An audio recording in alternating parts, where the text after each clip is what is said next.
তুমি আমাদের বাড়ি কাজের লোক? কত দেয় তোমার মাসে? 500 টাকা দিই আমি? আচ্ছা ভালো, মাজো। আর কটা বাসন এনে দেবো? দেবো? ভয়তে আবার কান্না করে দিবা না তো বাসন দেখে? ঠিক আছে। ভালো করে মাজবি, নোংরা থাকলে পয়সা দেবে না, ফেরত নিয়ে নেবে পয়সা।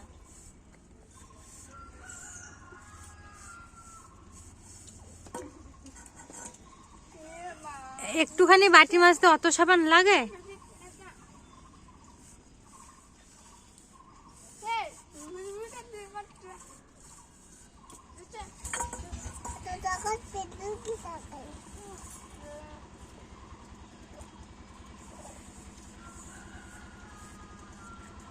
এ স্নান করেছো?